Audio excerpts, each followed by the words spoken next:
Good evening, everyone, and welcome to tonight's City of Casa Grande study session. We'll call the meeting to order, and we have tonight a presentation and discussion related to the city's housing needs and supply study that we've been working on for a while, so it's good to see this come forward. And Mr. Tice, the floor is yours. Paul. Thank you. Oh, I'm sorry, Paul, Larry, you want to if say I can anything? just Sure, set a Larry, bit of context for the mayor and council and Mr. Mayor, members of the council. The mayor's absolutely right.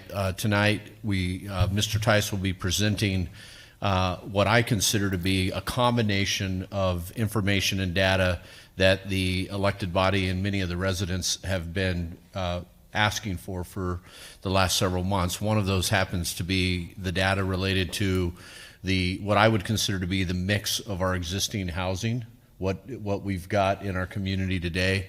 And as the mayor and council is aware, I've had some discussions with several of you along the way in really trying to understand the scope of how that data would be presented, what would be included in any type of analysis. And as I met with Paul and Mr. Wallace to talk about the presentation, we also recognized that we were beginning to field questions related to the number of zoning cases, particularly in regards to multifamily and or single plat lot type of rezones. And so tonight, Paul and his team has put together what I consider to be some very informative information and data that really will cover and discuss the existing mix of our housing stock today, as well as we've taken it a step further and ultimately have aligned that with the zoning cases that have been considered over the last couple of years. And more importantly, Paul and his team have attempted to develop some type of a demand versus supply scenario to give the council a context on where we're at with entitlements and just particular scenarios for projects in the pipeline. And so I'm going to hand the baton over to Paul here, but tonight what I'm looking for is really some candid dialogue between the mayor and council related to the mix that we see, the mix that we're anticipating. And I want to get your perspective on that as to whether or not we want to maintain that, begin to modify that as a staff. And the second component, and Paul will touch in a little more detail, relates to the approach that staff utilizes as we move forward with evaluating applications and projects that come in for consideration. And there are some existing goals within the general plan that Paul will reference in his presentation. So with that, Paul, I'll hand the baton to you and let you kick this off. And Larry, if I can interject too, we've had this conversation for a while now, probably 8 months, 9 months, and especially when the onset of all the R2 rezoning cases came through. And so trying to get an inventory of what we have, trying to understand what's the right mix, that was really the direction I think that came from council in terms of what we were looking for. So, and I think you'll see that tonight in the presentation. Good. All right. Thank you. Go ahead, Paul. So thanks, Larry, for that context of the presentation. I appreciate it. So the mayor and council have all heard that we need to provide additional housing to address the housing needs of our residents, not only in Casa Grande, but across Arizona. So this study was undertaken to try to provide staff and the Planning Commission and City Council some information on how much and what type of housing is needed to be constructed in Casa Grande over the next 7 years and into the next 2 decades to meet the housing needs of our current and future residents.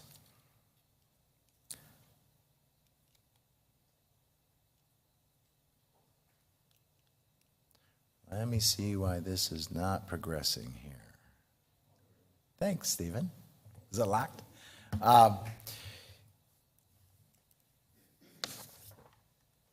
New housing units are for the most part constructed by private developers and builders as they create new subdivisions for single-family homes, construct apartment complexes, develop manufactured home parks, and build-to-rent projects. This construction activity is typically undertaken to meet what is perceived by developers and builders as the market need. However, both the Planning Commission and City Council have the ability to impact the type of housing products that are constructed in the community through the zone change process. Most new developments, other than single-family subdivisions, need a zone change in order to have the proper zoning to build the product type that developers want to build these days. So when considering zone changes, there really are three criteria that are embedded within the state law and embedded within our zoning code itself that both staff and Planning Commission and Council should consider as we evaluate the appropriateness of any zone change. Let's see here. Stephen, is that, oh, that's my bad. I got it. Thank you. The first criteria is that the rezoning conforms to the general plan, essentially to the land use plan. So what you have before you is the land use plan of our 2030 general plan. And of course, we have various land use districts. The biggest one is the yellow, which is our neighborhoods land use district. In the neighborhoods, it's primarily intended to be single-family development. About 70% of the land in that yellow area is reserved for single-family residential development. About 20% of the land in that yellow area is allowed to hold medium-density and high-density residential developments of different types, and about 10% is allowed for neighborhood commercial. So one of the problems we're faced with is that in that yellow neighborhoods area, approximately 80% of it right now is vacant. So, you know, if you think about the city in general, the city has 100 square miles, a little over 100 square miles, of which a little over 25 square miles are developed. So essentially 3/4 of our city is vacant land. So we have a lot of land to accommodate new development. However, for single-family developments, each one today under needs certificates of assured water supply issued by the Arizona Department of Water Resources. And that is right now is a number that is locked in place that Arizona Department of Water Resources are not allocating any additional costs for new residential subdivisions in the Pinal AMA, which we're part. There may be some ability for us to increase the number of single-family lots that can be developed in single-family subdivisions by using alternative water sources that do not require certificates of assured water supply, like a DAWS water provider, like the city-owned water company might be able to provide water to the Copper Mountain Ranch development and expand the number of lots. But in general, the number of single-family subdivisions is kind of known at this time, and it's a finite number. I'll talk about that a little bit more. But the important part of that is even with the full build-out of every subdivision that has cause, we're 60% of this yellow area is still going to be vacant. And so what that does is, as developers and landowners become aware of that fact, they start to think about what alternative land uses can I put my property to achieve some type of economic return. Many of them are looking to propose build-to-rent and medium-density and high-density developments. So that is one of the factors that is kind of driving some of our more recent permit and construction activity, and we'll talk about that a little bit more in this report. But that's certainly something that's out there, and it's influencing what's happening in the community. The other thing to be aware of is with our 2030 general plan, we actually expanded the land use categories that different types of residential could be built in. So the blue is commerce and business. We expanded that to allow higher density residential, higher density apartments to be built as mixed-use projects within our commerce and business area.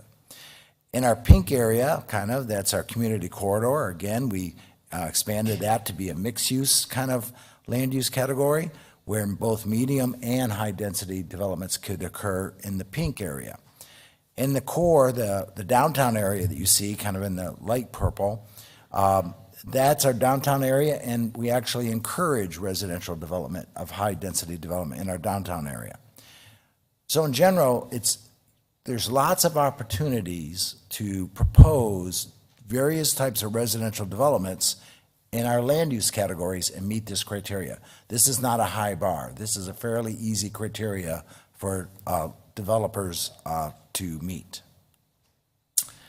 The second criteria under the under the ARS and the city code is the rezoning action is consistent with the general plan, including our goals, policies, and applicable elements. And in writing the 2030 general plan and the housing element, we included a lot of information and action steps and goals regarding provision of housing. So one of the goals is to encourage variety in neighborhood design and development standards, and we have a series of action steps under that to provide a variety of housing choice in our neighborhood areas for all income levels, generations, and housing demographics, to encourage a range of residential development types, densities, and building design, and to increase the amount of medium-density housing within the city. I'm going to say that with over the last few years, with the zoning decisions that have been made by Planning Commission and City Council, I think we've done a good job of implementing almost all of these action steps. We've, as you'll see, we've approved a number of different types of housing products, including manufactured home parks, apartments, and build-to-rent, and single-family neighborhoods of different lot sizes, all to meet these comprehensive plan goals.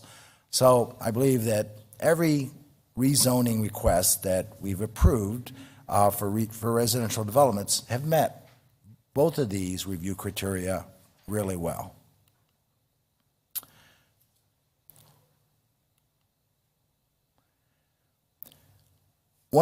Some other general plan guiding principles are to increase the range of housing choices. We talked about that, but I would like to point out that we also have a guiding principle to support development of vacant infill lots for residential development, because those are really efficient and effective for the city to provide service to. Again, I think we've done a good job of doing that. On the top, you'll see a little triplex that was built on a little vacant lot in an existing neighborhood that allowed that medium density. That neighborhood happens to have a mix of single family and duplexes in it.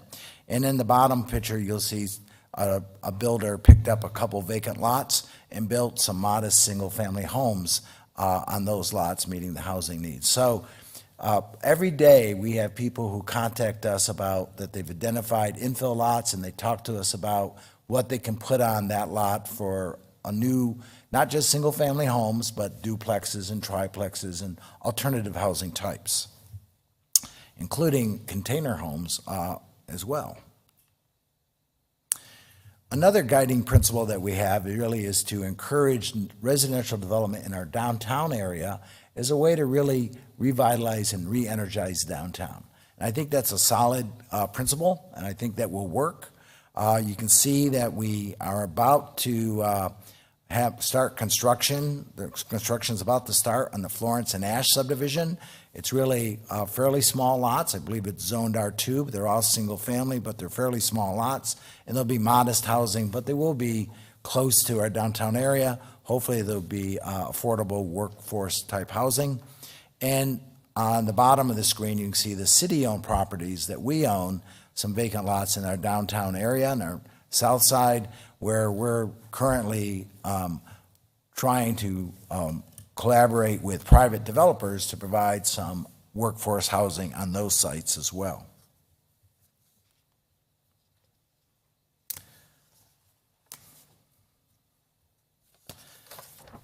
The third and last rezoning criteria that needs to be considered by Planning Commission and City Council and staff is that the proposed zone change is necessary and proper to meet the land use needs of the residents of the city.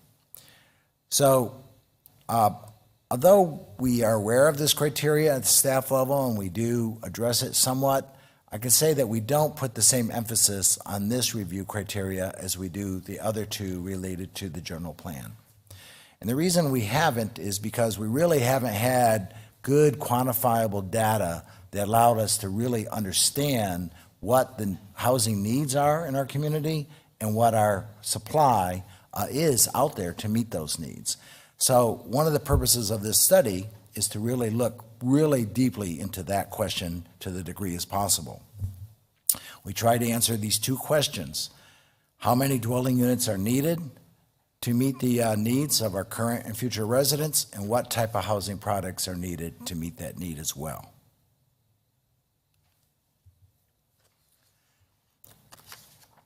As we studied that question, the first thing we did is we took a look at a snapshot of what are the housing types that have historically been provided in Casa Grande. So the source we looked at was the American Community Survey 2021. It's all like an alternative or extension of the census survey stuff. It's pretty good data.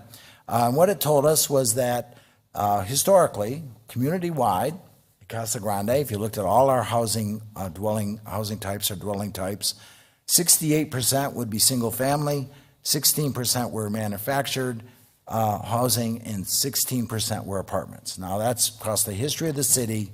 That's what we've provided as of 2021.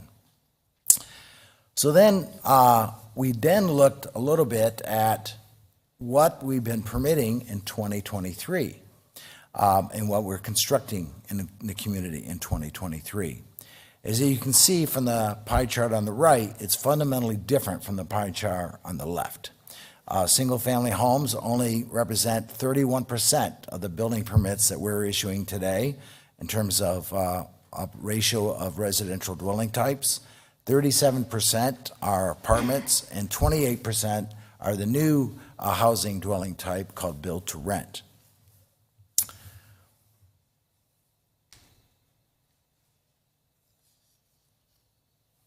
The primary reason for this shift is likely that single-family home ownership has become less affordable due to increase in mortgage interest rates and increasing housing prices.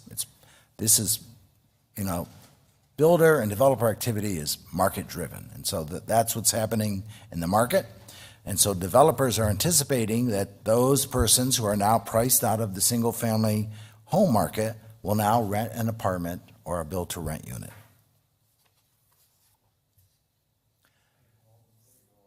Yes. So was that the mix in 2021, or meaning in terms of permitting, or was that the mix in terms of what we had in 2021? That's the mix of what we had. Okay. But my next slide is going to show you a 10-year permitting window of what we've been permitting. And this 23 is a permitting window? Just this year. Okay. Yep. Thank you. From January 1st to October 31st. Okay, thank you. The other interesting thing about this pie chart, and you're going to see that in the next slide, is that manufactured home permitting has actually been very consistent this year with prior years over the last 10 years. Really hasn't fluctuated very much. So this bar graph is a different way to look at some data. It's our building permit activity over the last 10 years. And so it's from 2013 to basically October 31st. And again, it's the building permits we've issued for different housing types. So a couple interesting observations about this data. The first is that up until this year, single-family home permits have been the dominant permit activity, right? Every year. Manufactured home permits have been pretty consistent during this time frame, this 10-year time frame, ranging from 71 per year to 137 per year. So that's pretty consistent number. Virtually no apartments were constructed in Casa Grande since the completion of the Tierra Point apartment complex in 2011. So you can see through this 10-year period, no apartments were built. There are 700 units under construction right now in this community, but that's probably not, that's really addressing a little bit of a latent demand that's been building up. and the market is just now responding to it. I don't anticipate that next year we're going to do another 700 apartments. I think that number will be higher than it has been historically, but it won't be this high. This is the first year that we've issued any permits for the build-to-rent type development, as that is just now being introduced into our market. We are tracking that separate from the single-family homes. So the permits for both for apartments have outstripped single-family in 2023.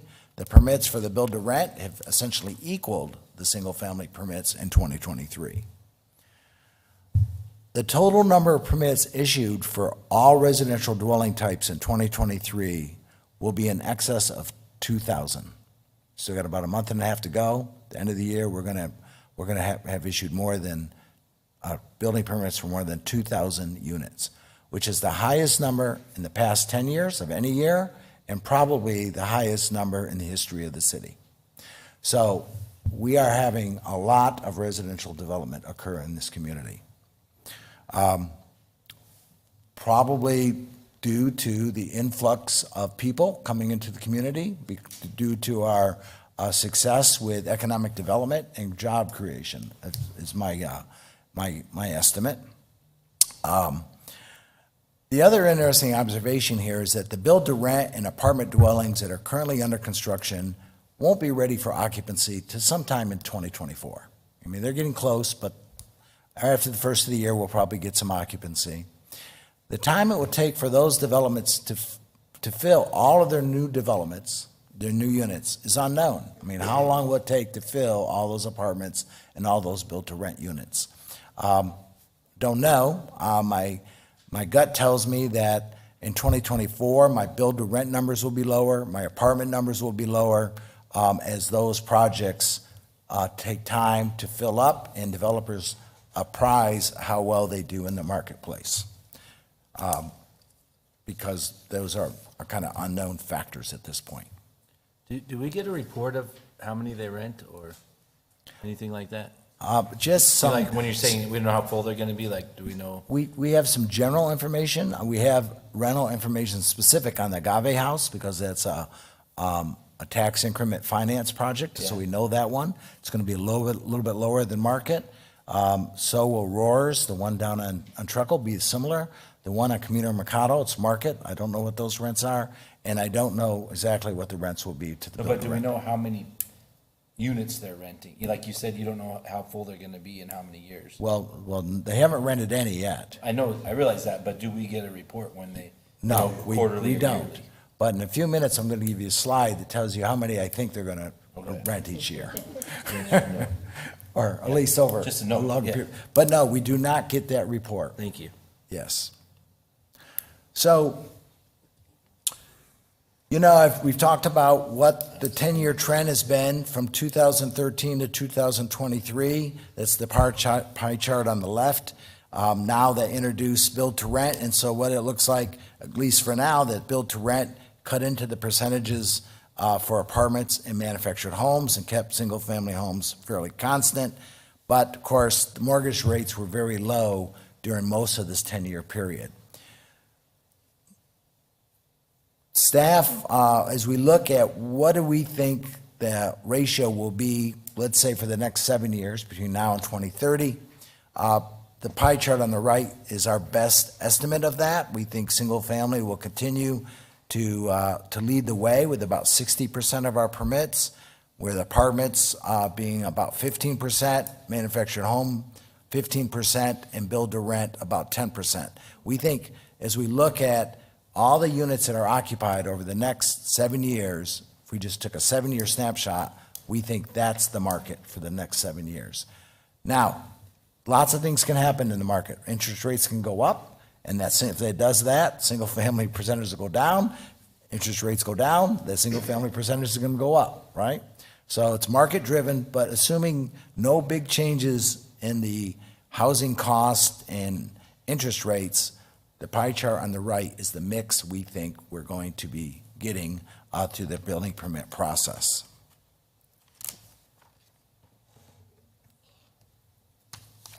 So what is the right mix for us, and how do we compare to the mix of other communities, the housing mix? To answer that question, we again looked to the American Community Survey data for 2021, and we looked at these communities on the screen. And as you can see, there's a pretty wide range of the mix in different communities.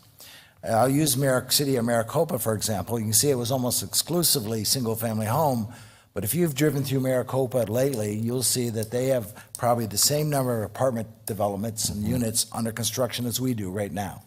So if I looked at this data 5 years from now, I think the multifamily in Maricopa would be higher. I don't know, we might 5% or whatever it would be, but clearly it's going to be higher because that market is changing there. I had the ability to be in Goodyear yesterday, driving through Goodyear, and notice that they do have a number of build-to-rent projects that are constructed and being occupied. They seem to be doing well in the market.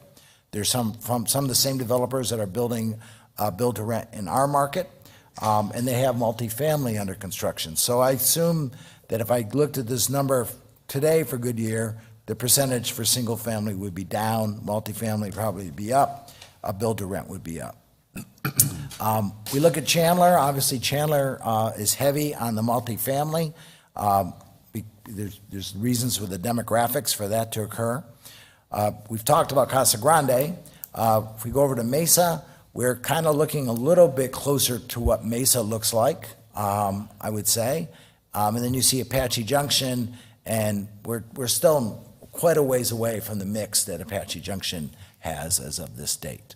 So, but I guess the point is that each of these communities have a different mix. That mix is somewhat driven by market, but it's also driven by the rezoning decisions that their planning commission and their city council make for different housing types.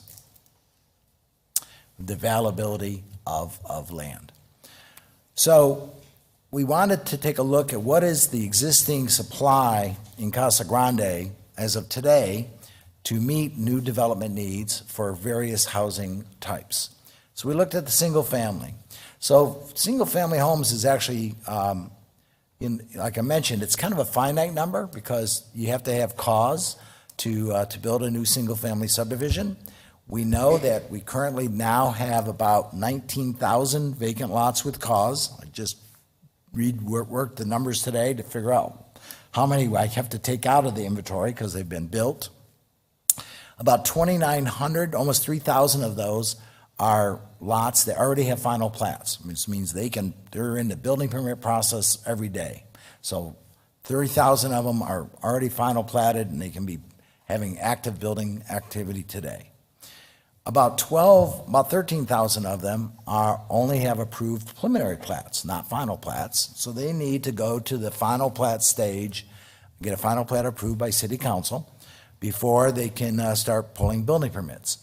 Of the 13,000 in the preliminary plat stage, about 5,000 of them right now are in our pipeline for conversion to final plats. So the market is sensing that, that 3,000 lots with final plats is going to be consumed in the fair near future, and more single-family lots need to be created, be final platted, and those, in fact, are in the system moving forward. Some of them are moving forward with your new R2 zoning. Some are moving forward with increased amount of lots based on an analysis of their current water usage through ADWR in conjunction with the new state law that allows that cause number to be increased slightly if they can show that they're using less water than the original cause allocation. But essentially you have 5,000 of them moving into the final plat stage. We do have 3,100 condominium lots out there, which is something that I'm hoping that a developer builds in sometime in the near future, because I think that's a product type that simply is not being provided in our current marketplace. So then we went to look at the apartments supply, and here's what we found in apartments. I'll go to the total for a minute and I'll back into it. So we saw that there's a total of about 4,200 potential apartment units that can be built on ground that's already zoned for them. So we have 1,482 we have projects, developments that represent 1,482 apartment units that are already have approved major site plan. They're now in the permitting stage. Some of them are under construction. Some are Agave House and Roars and Camino Mercado. They're ones that are actually in construction, just not occupied.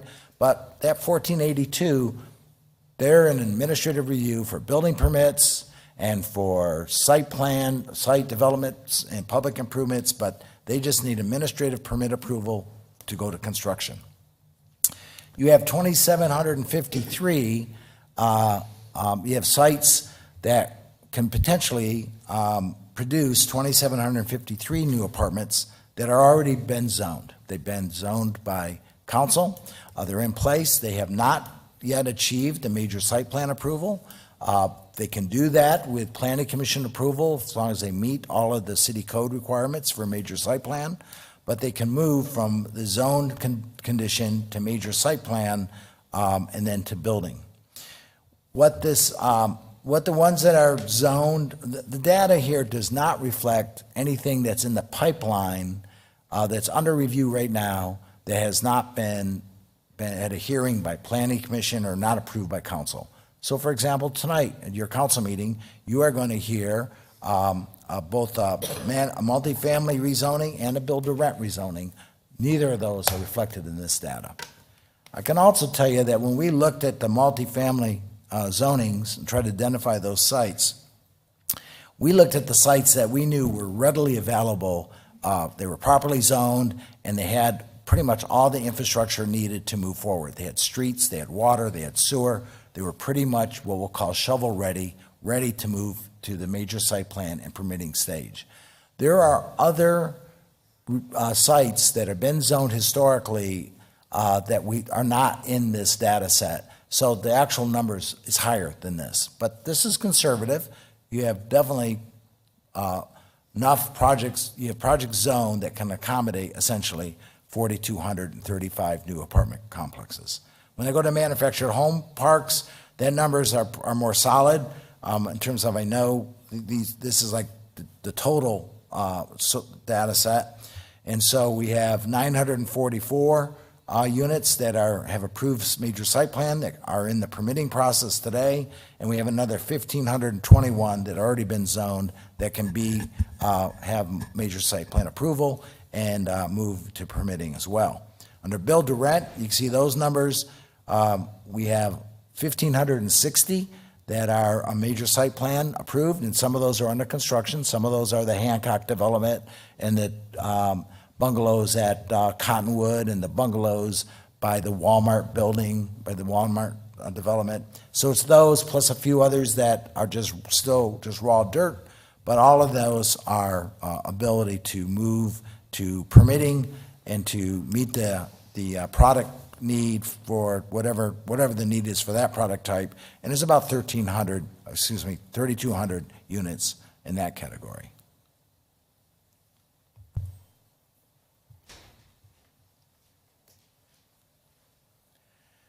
So that's our supply. Now to try to answer the question, what is the need?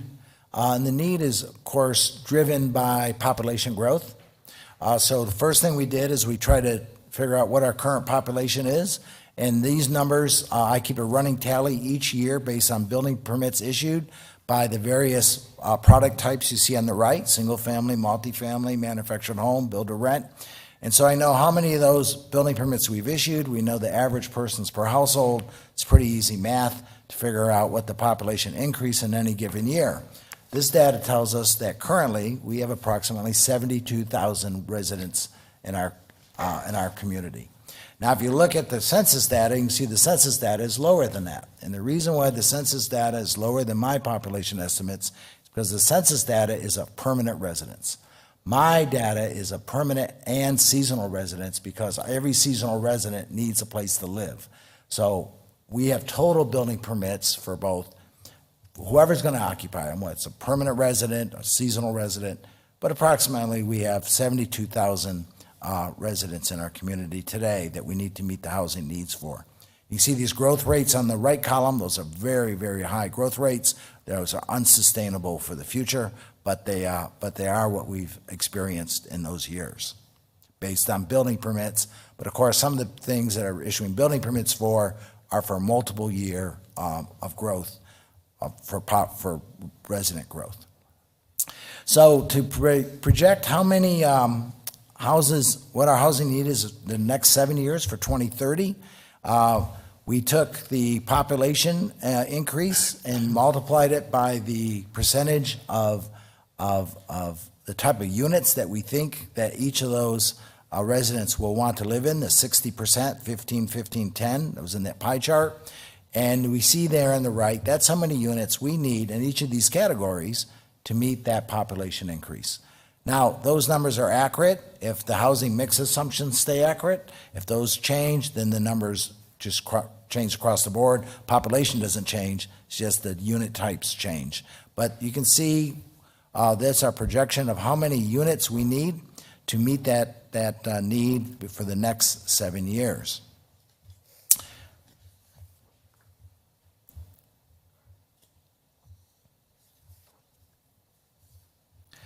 That represents about 8,000 new dwelling units that need to be constructed over the next 6 years, which averages about 1,300 new dwelling units per year. You know, I just told you we're going to build 2,000 this year, right? So 1,300 is not, it's, you know, that's pretty reasonable for us, actually. That's realistic number, in my opinion. So then let's look at quickly what our supply is versus what's been zoned or major site plan approved versus what our need is. You can see the comparison.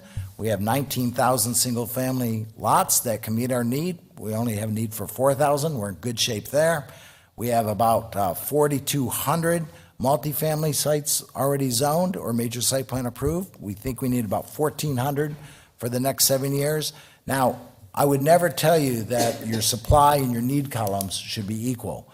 I would tell you that your supply column should be about double what your need is, because you want the market to be able to figure out, you want some competition. You want the market to make choices on which projects to build and which ones not to build.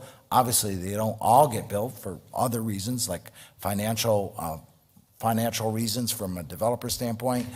But you can see you have probably 3 times more multifamily supply than you have need for the next 7 years. So you're in good shape there. Manufactured home parks, about double. You're in good shape there. On build-to-rent, you have a lot more build-to-rent units approved than what your need is based on a 10% absorption, 10% market share. If that share goes to 20%, that number is 1,600. That's kind of a wild card, in my opinion, because we don't know what the market absorption is going to be for the build-to-rent products. We just ran these same numbers out into 2040 and 2050. The assumption we made on the population growth was we're adding 3,000 people per year. You know, we've had years we've added more than 3,000 people, but that seemed like a fairly conservative number. I think it's a realistic number. So if you look at this, you can see how many units we need to meet that population in 2040. This tells us how we're doing with our supply to meet that need. Again, we're still good with our single family, assuming those preliminary plats are now converting to final plats that we looked at, which seems to happen automatically in the market. Now, the multifamily units in this particular year, we now need more multifamily to meet the need. We need more manufactured home parks by 2040 to meet the need. And for build-to-rent, we probably still have adequate supply to meet what is the anticipated demand. We did this again to 2050, and obviously my crystal ball becomes less clear the further out in the future I go. But it's my best work, my best guess for you. But there's a lot of assumptions here. I wouldn't take this to the bank. So that was kind of a summary of what we believe our housing needs, our housing supply to meet those needs, giving the kind of products that are currently being supplied in the in our community. But I want to let you know about some other work that planning staff is doing to address alternative housing demands. And all of these things I'm going to describe are going to involve changes to our zoning code, which will be back both the planning commission and council more in depth at a future study session. I just want to give you a taste for what we're working on. We're working on allowing accessory dwelling units on lots that contain single-family homes. There'll be some standards on that. What you're seeing in this photo right here is actually a accessory dwelling unit that's been built in Casa Grande, and it's like on a lot that, a R2 lot that allowed 2 units anyway. It's not a single-family zone lot, but that's essentially what a lot of accessory dwellings might look like. They'll be limited in size, have a certain demographic that they're trying to meet the housing needs for. We're probably going to recommend that the accessory dwelling units can be detached like this or attached, connected to the house itself. So we'll be looking at that, which is a good segue into the multi-generational homes, which essentially do have a small apartment in the house where it can be, they're sometimes, described as mother-in-law apartments. They could be a son-in-law apartment. They could be anyone really could rent the Paul, we allow that now, but but they have to kind of jump through some hoops to get it? They do, Mayor. Okay. We did a PAD amendment to allow it in one PAD, I believe, but we want to broaden that out citywide. Okay. That's our idea. Okay. Thank you. And so we're also looking at allowing manufactured homes, container homes, and tiny homes on individual lots that can be owner-occupied. So I'm not talking about in a park, I'm talking about you can put a manufactured home on a vacant infill lot. We're looking at specific areas of the city where that might be appropriate and the standards. The example on the bottom is actually in Casa Grande, and it looks really good to me. Is an alternative housing type that we should probably be providing for our residents. We'll be looking at allowing multiple container homes and tiny homes to be constructed on one lot, similar to like a build-to-rent project, which is all stick-built, but these will be more of a different demographic and a different type of construction. So we're working on zoning code text amendments for all of those that we would intend to bring back in the fairly short term, within the next, let's say 4 to 6 months, we would have those all in place. That's our intent. And Paul, that Yes, sir. kind of information be amazingly critical for me as I go to the legislature. So as you develop it, and I know Larry and I had this conversation today, to have that in hand and or help communicate that information to our legislators. Right. So hopefully we can kind of meet them at the pass and cut them off so they don't try and pass some legislation that's Sure. I mean, not helpful to our cause, and because we're already working on this, right? So, absolutely. okay, thank you. Absolutely. We've talked tonight about the supply and demand that we found in the community, and but I want to let you know that as we analyze zone change requests, supply and demand is going to be important for us to look at, but there's other aspects of developments that need to be considered as well. For example, if you have an apartment complex that's being financed with low-income housing tax credits, and those rents are going to be more affordable, you should probably be thinking about prioritizing that, giving that a little bit higher consideration. If it's an infill development, you should probably be giving that a little bit higher consideration. If it's downtown and acting to revitalize our downtown, that's another important goal, that it's not only just meeting a housing need, it's actually revitalizing downtown as well. So that should get kind of bonus points in my mind. We talked about this review criteria. The proposed zone change is necessary and proper at this time to meet the land use needs of the residents. Now that staff has quantitative data on the needs and supply of various housing products, we intend to more actively apply this criteria to zone change requests and have it influence the recommendations that we make, both to Planning Commission and to City Council, as we analyze new zone changes. Staff will be presenting the same study to Planning Commission at their December 7th meeting so that both Planning Commission and City Council have the same information regarding this topic. And so with that, I'm going to stop and be happy to answer any questions. Well, I'm going to jump in here first.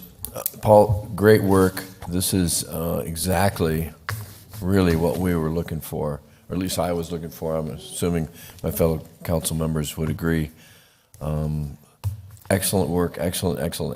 And as I said earlier, this is the kind of stuff that I really need to take to the legislature and really need to do it soon, because they're already dropping their bills.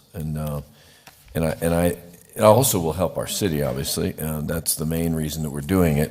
But, to have this kind of information and know the mix, I feel much more comfortable today on what our housing mix is in the city. But obviously, we need to continue to work on it and continue to use that as a guiding light, if you will, and obviously for your department as well. So thank you for all that hard work, and to your staff, to everybody who helped you work on it. So. Thank you. And I know it doesn't happen in a vacuum, so appreciate it. So big thank you. Thank you. Anybody else having some comments? Matt? We got a couple. One thing that's important for people to understand, and you hit it at the beginning, is the Certificate of Assured Water Supply, or the CAUS.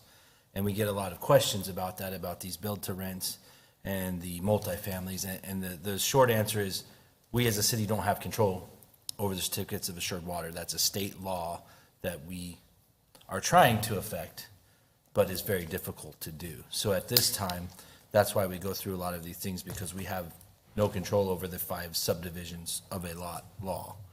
And then the manufactured housing stuff that you got, and I have an idea in my head, but I don't want to make any assumptions, but how many of those are 55 plus? I mean, I would guess a very high percentage, but do you know that?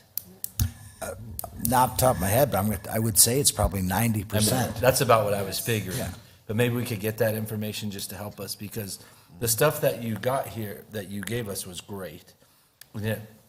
It's going to help me and probably most of us to make these decisions going forward when we're seeing these zoning things. And maybe if you guys and your staff would, when we're seeing these cases, say, hey, by the way, this is what the mix is right now, and this new one will bump it a little or not bump, just so we can see in real time, like, hey, is this going to really throw off one of our metrics for planning?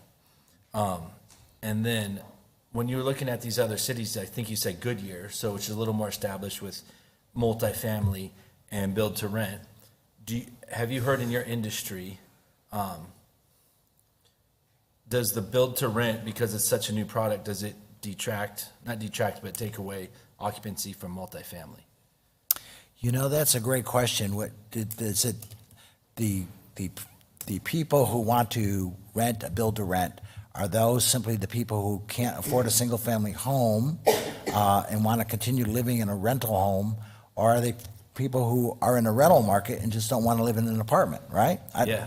I can't answer that question. It'd be I don't interesting know. if we can try to get that, because I have heard from the builders of these single-family for rent product, and these are builders who build product up in the valley, that majority of their renters are young people. Mm-hmm. So it's first time, maybe you're not in an apartment, but now you step up to that first level home ownership thing, because it's kind of like a home, but you're renting, and then they move out and up. Because that would change our supply mix, into the future, because the build to rent is much higher on supply and the multifamily is much lower. But if that balances out, we might still be, again, your crystal ball is pretty foggy that far out. But and then lastly, I liked what you said at the end, and I've been to so many seminars and conferences, and especially Lisa and I have talked about this at the stuff, is the one tool we have as a council for, you hit it at the end, the affordable homes, the workforce homes, is our zoning. Because the city doesn't build houses, we don't build affordable houses, we don't build multifamily houses, but we do have the tool to zone and encourage them where to go and how to develop. So that's the important part about all this, to help us, again, make those decisions, because we don't build them, but we can encourage certain parts through our zoning laws, which you started with. And so I appreciate that to help people understand. Thank you. Donna? I just a couple of things. I'm glad you asked about the 55 plus because that was one of my questions. But I was asked a question this afternoon, I just need clarification on, when we talked about the city growth and you had mentioned for 2023, the 71,000 plus that included the seasonal residents. Somebody asked me a question, does that include our travelers? And my first thought was no. By travelers, they meant people that have fifth wheels, that have, No, you know, the doesn't- big rigs doesn't and stuff. include any of that. Only if they own the property, correct? Correct. Owner rent. Owner rent. Right. So typically, you know, it could be single-family home, it could be that they have a park model. Park models would be It the could big- be that that they are going to rent one of these build-to-rents, right? For, you know, And that's why I thought that they specifically was talking about Palm Creek that have both. And Mm-hmm. so that's why I just need clarification. Thank you. Bob? Yeah, Paul, first of all, thank you. This is extremely enlightening, and it is encouraging that the market-based development seems to have been working pretty well. We seem to be a very balanced community and on the right track to stay that way. I wanted to point out that one of the things we learned in seminar at the League of Cities was on homelessness. They said, number one, take an inventory of your existing housing, because when that is limited, that situation flows downhill, and you may have people that just can't find something in their price range, and they end up sleeping in their car. So I see this very encouraging for our city. Also, I wanted to point out, a lot of people think that we make the decisions on how many apartments to add, how many build to rent, how many mobile home. And this, even though these inventories may ebb and flow, that doesn't empower us to say no to a development just because the inventory is a little off, does it? I mean, I'm assuming it does not, but. Well, maybe is the answer. You know, To some let's see if I extent, go yes. back to the, It's our prerogative. Yeah. so if you think about that criteria, is the zone change needed to meet the needs of the community, right there, right? That's one of the three criteria that you need to find to prove a zone change. So if you think that, you know, whatever product is being proposed for you through a rezoning, that you have adequate amount of that product in the community to meet the needs of the community, I believe you can vote no on the zone change because on that criteria. Now, I'm going to look to the city attorney over there, see if he concurs with me. I think he probably would, Well- but I haven't discussed it specifically with him. Zoning is always a legislative decision for you, right? I mean, to determine, whether to make it, and that's always going to be the policy decision that you have.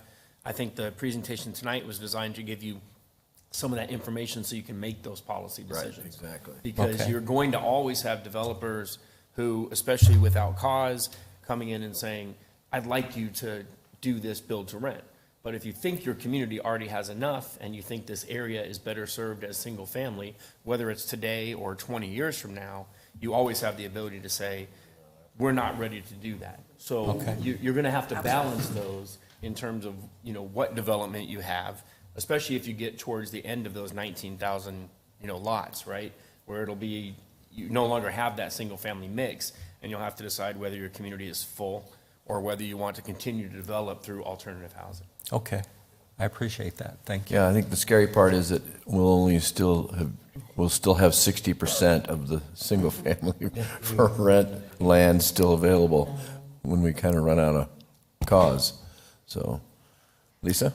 And I'm glad you're on this slide, because I think that's where we are, the critical part, where we are right now. I mean, Paul, this is great study, so thank you very much. I know, we, as well as the Planning and Zoning Commission, because I've read many of their minutes, we've been approving these projects, but we want to know, what is our vision? Like, how do we see us, in 20, 30, 40 years from now? And so the decisions that we're making today are obviously going to affect that and what we become in a few years. So I'm glad to see where we are with the supply and the demand and where we're going. And I think we need to be strategic. We see what the product mix is now.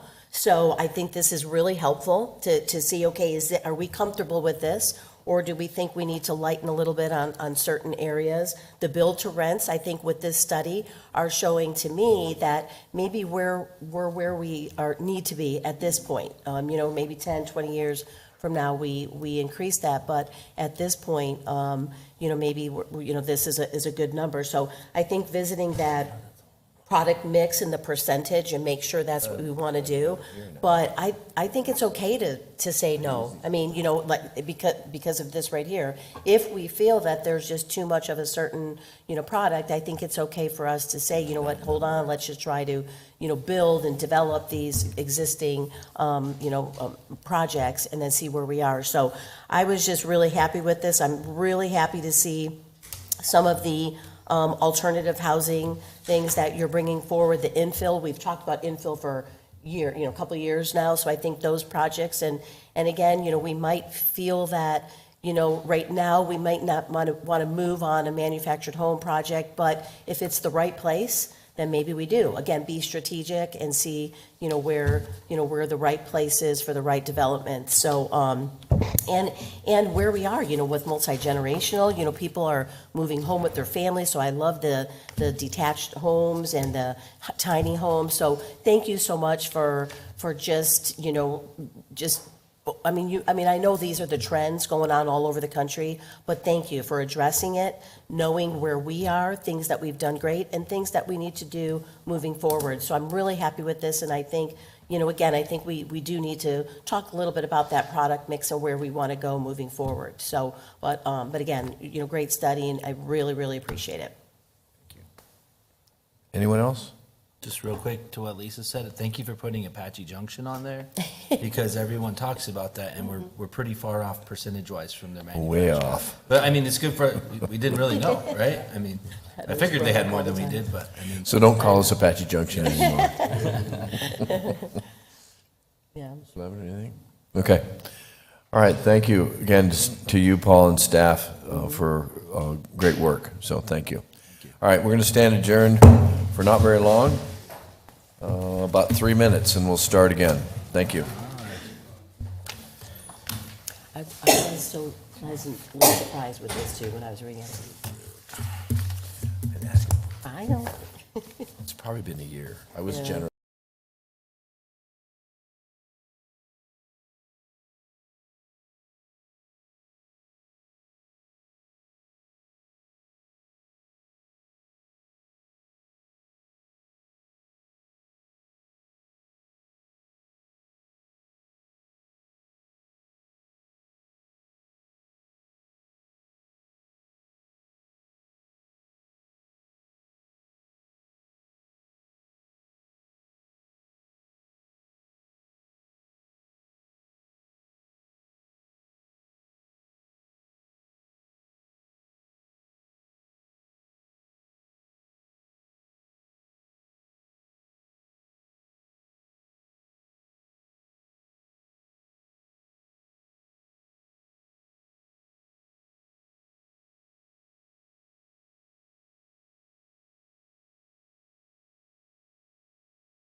Everyone, and welcome to tonight's city council meeting. I'll call the meeting to order. We have tonight our invocation and pledge of allegiance. Tonight we have Elder Jim Smith, Smitty Smith. You told me. From the Calvary Chapel, he will lead us in our invocation, and then please remain standing for our pledge of allegiance.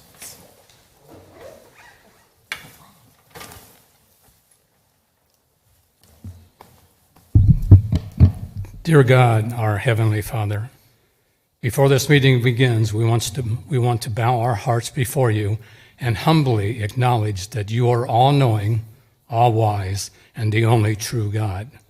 We say thank you for the city of Casa Grande. Thank you for Mayor McFarland and each member of the council. Thank you for the economic growth and the population growth that we are experiencing. We lift up tonight's meeting, and I ask that you would give wisdom to each of those that are here. We pray that Casa Grande would flourish. We pray that Casa Grande would always be a place where freedom would be valued, where there would be healthy families, strong marriages, great local businesses, and a wonderful communities of faith. We pray all this in the name of our Lord and Savior, Jesus Christ. Amen. Amen. Please join me for the pledge. I pledge allegiance to the flag of the United States of America and to the republic for which it stands, one nation, under God, indivisible, with liberty and justice for all. Thank you, Jim. Thank you. Thank you, Mr. Lavender. The roll call show that all members of the council are present. So noted. We have the minutes, number C, on our agenda. Mayor McFarland, I move to approve the minutes of the council regular meeting minutes of November 6, 2023, the Arts and Humanities Commission regular meeting minutes of October 8, 2023, the Planning and Zoning Commission meeting minutes of October 5, 2023, and the Planning and Zoning Commission minutes of October 19, 2023. Second?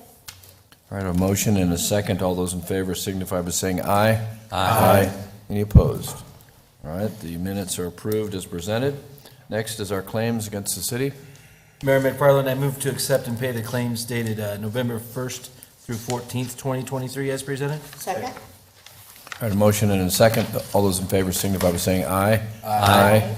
Any opposed? All right, the claims are approved. The meeting agenda approval.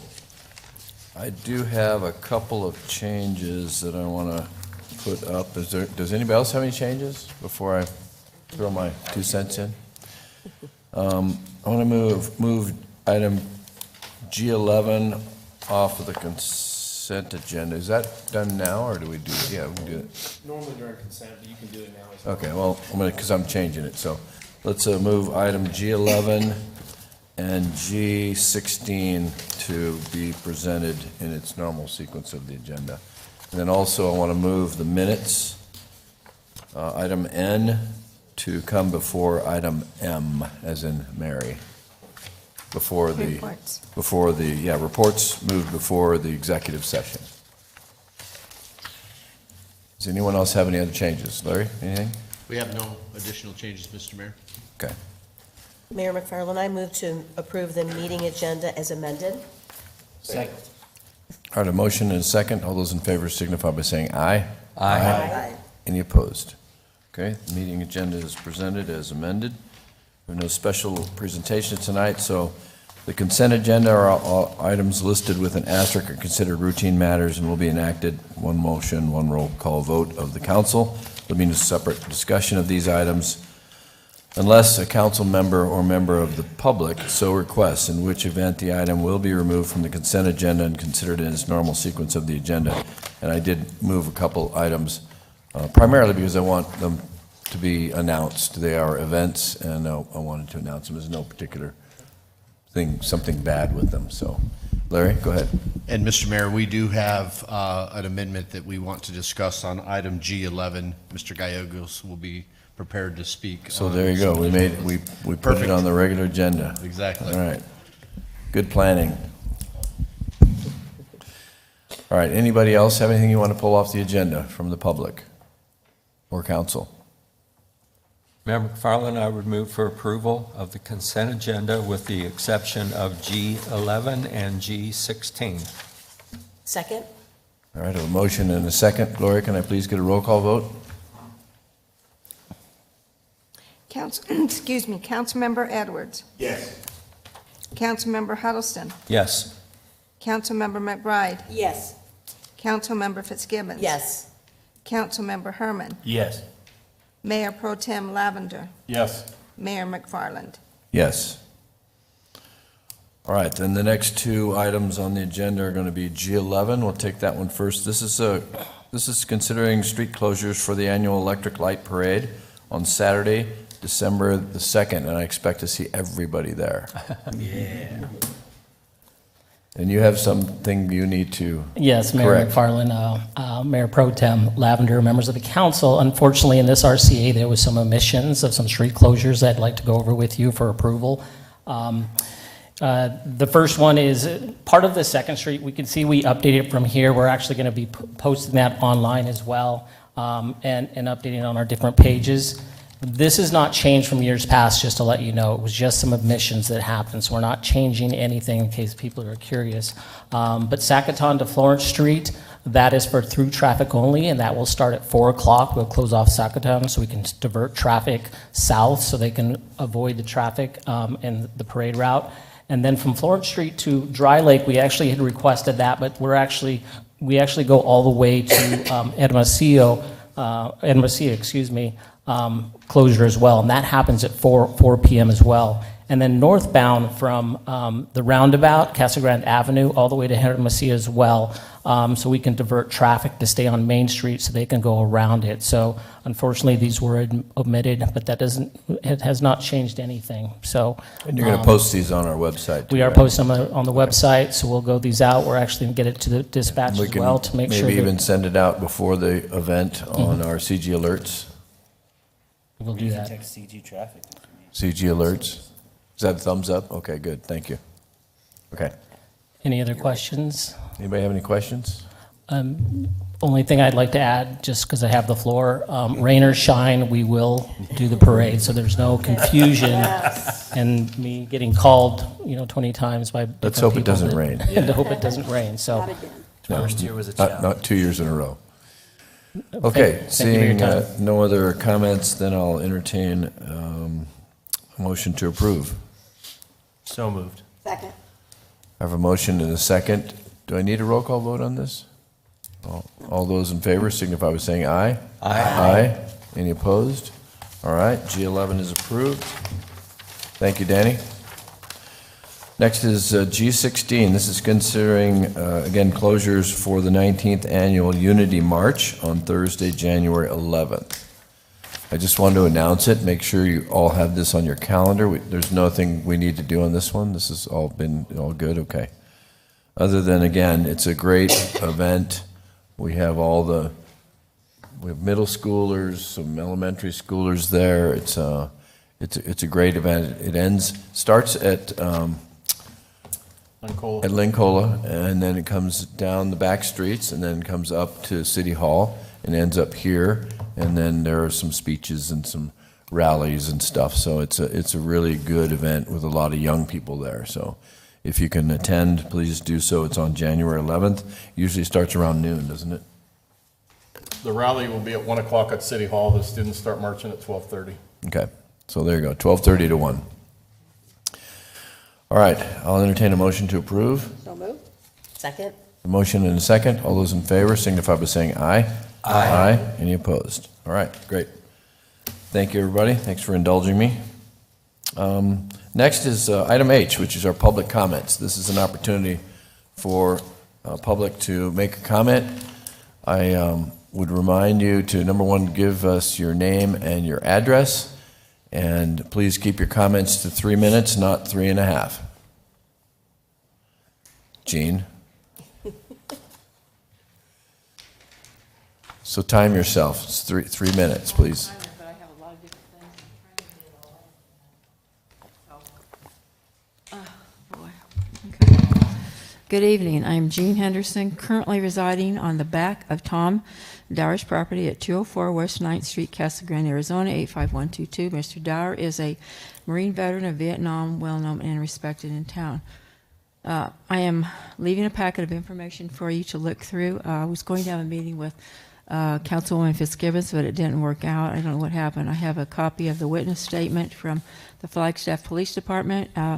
They wanted me to fill out when I was there. They wanted to know why. Sergeant Kelly wanted to know why the police department here never asked me to fill out a witness statement for everything that's been happening to me. Information on the license plates of some of the most recent vehicles of those harassing me. I've had 3 calls to 911 recently, one when I was at Neon Park, and Officer Fox came over and helped, and then when I was over at, being harassed, and then over underneath the library, trying to listen to music, I think, that night. And Officer Mejia came, and there were 2 black cars that came over, and they were threatening me, and one was a black Malibu, and I've seen a black Malibu in the police park, and that when I was first in town, it was a black Malibu that was hassling me, and so I know some people, the sheltered people, who have been hassled by the police in maybe their private vehicles. And at 2:30 a.m., about a week ago, on Mr. Dower's property, one of those people came onto the property and was threatening me and scared me. I ended up trying to get my window shut. I hurt my finger. I've got a brace on it now from Friday. Anyway, I talked to Officer C. Mendez about a day and a half later because my phone was just being put back on, and he told me to call any time that I'm afraid. Officer Mejia said the same thing. 3 of us homeless women were not included in the most recent motel placement that those of us who had been going to the 1 to 2 night a week church shelter nights found out that we had to have attended every single shelter night, and we were not, those 3 of us were not told. We knew nothing about it, so we were left off the list, and these people are going to be in the places through the 30th of this month. I have my little blue truck. The other 2 women are still out sleeping rough in the dirt or wherever, hiding away. They're really scared. And here's a report from unsheltered women of an officer who's been going around raping young indigenous and Mexican American women and having them do panhandling and other things for him. So you can read that. One was going to talk to Lisa, but I don't know if she did because she was afraid something might happen to her. They talk to me a lot of the time, and I learned that instead of about 180, there are about 300 plus homeless on the outskirts of Casa Grande. They're over on the other side of 10. They're over this way and around. They're sleeping in storage units for a night. Okay.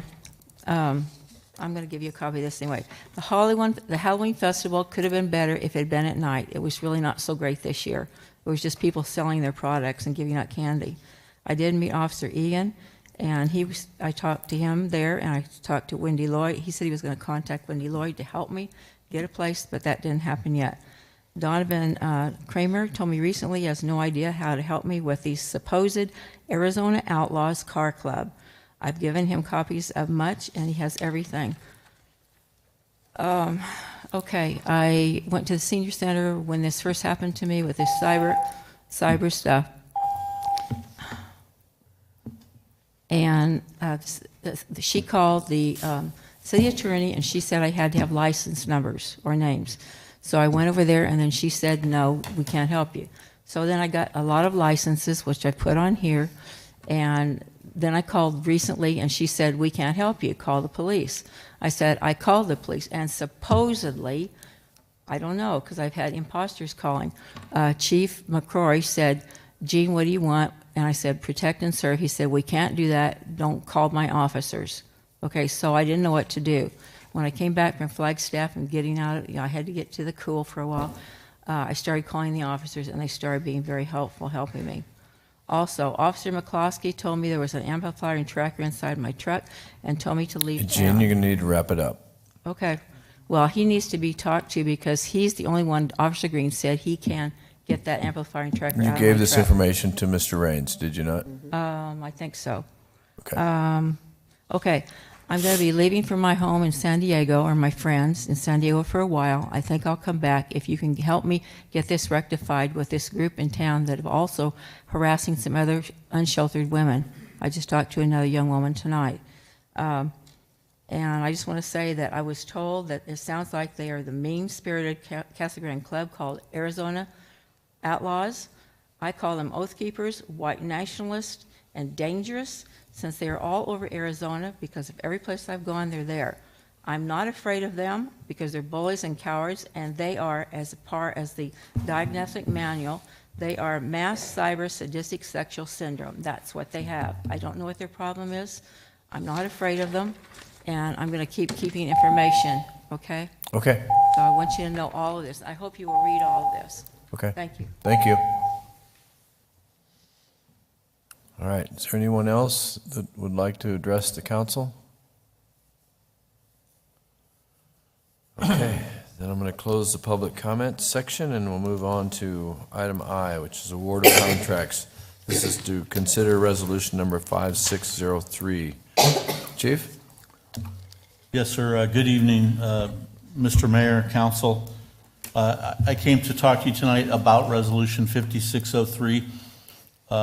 This is a request from the fire department to purchase the 2 additional ambulances. I think you knew about this, and you knew it was coming. You already approved this in our CIP budget for this year. It's for the purchase of 2 Crestline Type 1 ambulances. They're Ford F-350 XLTs, Super Duties. They're essentially identical to the other ones that we've already purchased. It is being purchased through Red Sky Emergency Vehicles here in Arizona, utilizing the Sourcewell Cooperative Service Agreement. It's for a total of $980,000. It will not cost that much. We're doing our purchases now where we're putting the outfit on there, so we don't have to come back to you for all the different stuff on there. Everything's outfitted, and when it gets here, it's ready to go after we get it outfitted. So with that, I'm done unless you have some questions. So Chief, since we've got the CON approved and we stand these up, then can we now officially transport people to the hospital?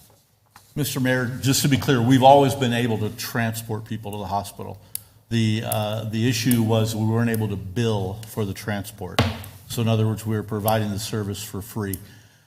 We have essentially been working closely with finance on the billing aspect of it because it's very complicated. Sure. Ambulance billing is not easy. It requires a lot of coding, and you guys have already approved us. We've Add to that software. taken on the company that's Tyler New World, and ImageTrin is going to handle our billing. So it works hand in hand with our EPCR program that we already have. Really, the complicated portions of it have been, for example, we had a visit from Arizona Access so that we can bill Medicaid for bills. And during the visit, she said, "I need you to show me 20 driver's licenses." Well, I didn't have 20 driver's licenses to show her. So some of the things that they've asked for were a little unusual and more difficult for us to put our hands on. We provided all that back to them now, and I did get an email from them today that they've got everything from us, and really it's just a matter of getting them to issue the numbers. We've already got our number for Medicare for federal billing. The service is all done. The only other little bit of a stop is our lockbox. I think that we're having a meeting with Brenda and some of the finance people tomorrow with Mr. Raines to kind of go over the final details of the lockbox and a couple of small aspects of the billing, like our hardship policy and how they, for example, if somebody dies, do we still want to bill them, stuff like that. So I'm going to get some of those policy decisions from Mr. Raines tomorrow. Okay. And then the other piece to that is because when we talked about, standing up this ambulance service, one of the reasons was because we have such a high percentage of medical calls, right? Yes, sir, that's correct. In terms of the actual fire calls. And so if it's a medical only call, not a fire, then we can just send our one ambulance. We don't have to send the whole fleet over to the house. That's not completely accurate. We won't be sending the whole fleet. We have a matrix that I decides. mean, I was being facetious. Yeah, on the if whole somebody thing. calls and says, I just hit my toe on the bed getting up to use the restroom at 3 a.m., we're not sending a bunch of resources out for that. But Okay. we still, when we have a code or respiratory arrest or an overdose or a traffic accident, we're still going to send a fire engine and. Yeah, I ambulance. get the I get the traffic accident and stuff, but yeah, I mean, just if somebody needs a medical trip to the hospital. Correct. Okay. And All right. we're working with AMR also in coming up with some agreements with them so that we'll still be able to work hand in hand with them to use them for some transports as well. Okay. All right. So Lisa? Chief, this is the approval of 2 ambulances. Will we have, 5 in the end with the Yes, ma'am. CON? That is Okay. correct. And then are we going to, I'm sure we will, but will we get an actual kind of rollout plan, like kind of when it's going to officially start with everything? I mean, I know you're doing transports, but as far as what, with the whole CON, what's going to happen next? I haven't got the date for Mr. Range yet. I think he said mid-December that I was going to be doing that in a study session Okay. for you guys. So we will Okay. see like some type of rollout plan, what we're going to be doing. Okay, thank you. Any other questions? Matt? When's the new ambulance garage gonna be started? I get that question a lot. Well. The fence is up. ambulance The fence is there. The trailers are supposed to move in next Monday. Okay, good. Okay. And they're starting the earthwork next Monday. The trailers will Oh, move okay. in, earthwork. The fence and all that's up. Yeah, They were still, I just wanna know when they were actually gonna I start. think, the planning commission meeting, I think is the first meeting in December for the final approval on the master site plan and all that. But, yeah, dirt work should start next week. All right, thanks. All right. Any other questions? All right. Thanks, Chief. You're welcome. All right. Seeing no other questions, then I'll call for resolution number, please, Gloria. Excuse me. Resolution number 5603, a resolution of the council, the city of Casa Grande, Arizona, accepting a proposal from Red Sky Emergency Vehicles, Inc. for the purchase of 2 ambulances, authorizing expenditure of public funds and authorizing execution of a contract with or purchase order to Red Sky Emergency Vehicles, Inc. in accordance with the terms submitted to Sourcewell. Mayor McFarland, I move to approve Resolution 5603 as presented. Second. A motion and a second. Gloria, can I please get a roll call vote? Councilmember Edwards. Yes. Councilmember Huddleston. Yes. Councilmember McBride. Yes. Councilmember Fitzgibbons. Yes. Councilmember Herman. Yes. Mayor Pro Tem Lavender. Yes. Mayor McFarland. Yes. All right, moving right along, we'll move to the item 11, which is our public meetings and public hearings. And we'll start with item L1, which is a public hearing to consider ordinance number 1178531.02.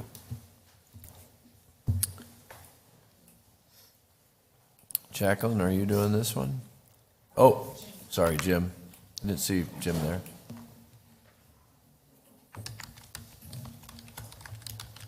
Mr. Gagliardi. Good evening, members of council. So the request in front of you is an amendment to a parcel within the McCartney Center PAD. It's known as Parcel B, identified on the screen there at the northeast corner of McCartney Road and Palomino Parkway. It's approximately 10 acres in size. So within the McCartney Center PAD, you'll notice that there are several parcels that are either designated for commercial, identified in the pink color, and then there's a couple of parcels currently designated for multifamily residential, identified in that gold color. There's about 77 acres of commercial and 25 acres of multifamily. The request in front of you this evening is to revise the 10 acres identified in the black outline from commercial to multifamily. That would have the effect of basically reducing the commercial area within the McCartney Center to 67 acres and increasing the multifamily area to 35 acres. The applicant has provided a conceptual layout of the multifamily area. It would essentially accommodate high-density residential. Now, per the general plan, that could allow up to 24 dwelling units per acre. However, on the conceptual layout provided, it would be more like 20 DUs per acre. They are proposing traditional walk-up apartments. However, the zoning that you're asking to consider this evening, or the amendment to the PAD rather, could accommodate a variety of multifamily uses. Not only just the traditional walk-up apartments that's shown on the conceptual plan, but other high-density residential types could include things such as rented townhomes. The revision would also allow medium-density residential, which per our general plan would be limited to 12 dwelling units per acre maximum, and that would be for developments such as build-to-rent or duplexes, triplexes. When reviewing the criteria for amendments to PADs, this list of criteria gets assessed within the staff report, but I'm going to just specifically talk about the highlighted items. The first being the interrelationship of this plan compared to surrounding areas. And basically what that criteria speaks to is compatibility. So currently the area is designated for commercial, just like its counterpart to the east. But to the north is a residential area as well as to the west. To the south, on the other side of McCartney Road, is also designated for residential. The conceptual plan that was provided by the applicant allows us to assess whether or not multifamily development can be accommodated while still helping or minimizing compatibility issues with surrounding areas.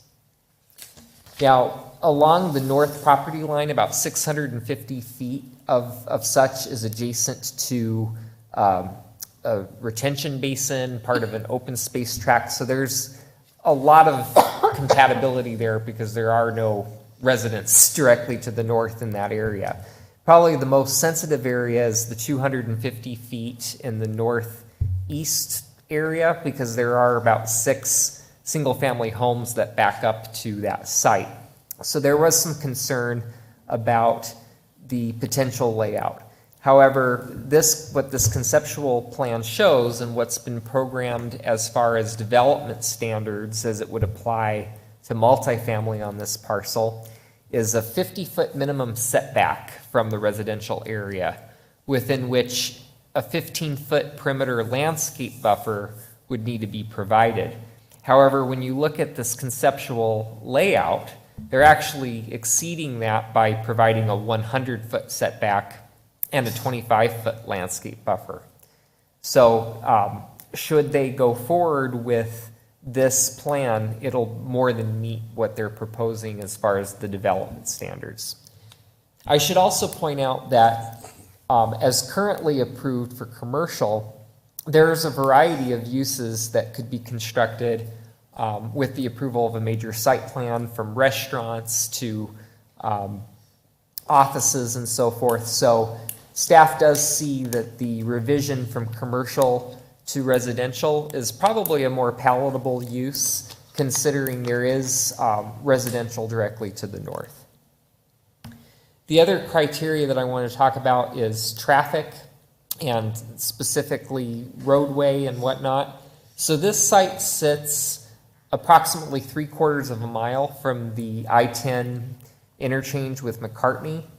And so it is seen as a good location to accommodate for multifamily because a lot of the residents will have easy access to Interstate 10.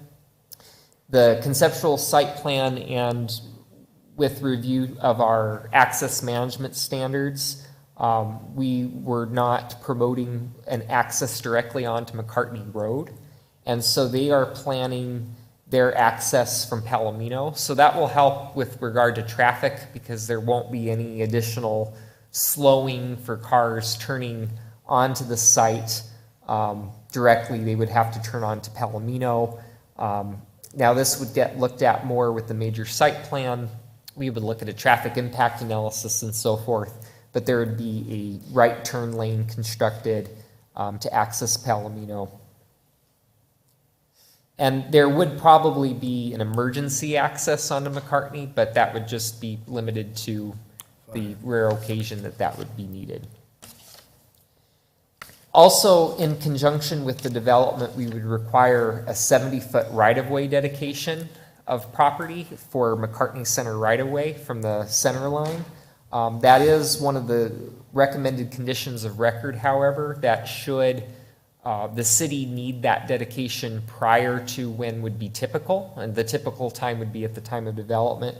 The owner of the property would dedicate that land for right-of-way sooner. And that might be ideal in that we are looking at doing McCartney Road improvements from I-10 to Pinnell in the near future. The other criteria that I want to discuss is compatibility with the general plan. So this area is within the neighborhood's land use category. Sites up to 20 acres can have high-density residential development types up to 24 DUs per acre. It also allows medium-density residential types up to 12 DUs per acre. However, as I say, looking at their conceptual plan, which I'm certain they're using to go forward with their major site plan approval, should their PAD amendment be approved, it is closer to a 20 DU product. Another criteria of the general plan that we look at is no more than 20% of the neighborhood's land area within a 1/2 mile radius shall be used for medium or high density developments. Currently, within the 1/2 mile, there are 2 sites already designated for multifamily. That sits within the neighborhood's area. There's a 10-acre site a little bit to the west that is already programmed for multifamily, and then there's a 25-acre site catty-corner to the site to the southwest, but they're at 9% currently, where up to 20% is allowed. With regard to open space and public land dedication, I already touched upon this to some degree on the previous slide, but based on this conceptual plan, they are providing a 25-foot landscape buffer between the single-family area to the north and the parking lot. There would be a 25-foot landscape buffer along Palomino, as well as 15-foot landscape buffer along McCartney. Per the PAD residential design standards, which would apply to this site, they would have to provide a minimum open space of 20%, whereas the conceptual plan provides for 29%. And then, of course, as I already discussed, there would be 70 feet of property dedicated for McCartney Road right-of-way, since the property currently goes to the center line of the road. With regard to the public notification process, staff did send out an initial application and review. And then in addition to that, the applicant did embark on an outreach where they went door to door to talk with residents to see what their concerns would be about an amendment to the zoning to allow multifamily. As a result of those efforts, I actually did not receive a single comment from the adjacent property owners. From feedback that I had received, they had concerns, but they were worked out directly with the applicant and they made revisions accordingly.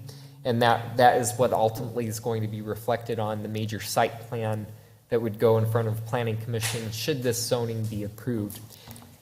There was one letter of support that had been previously distributed to City Council from the McCartney Center HOA.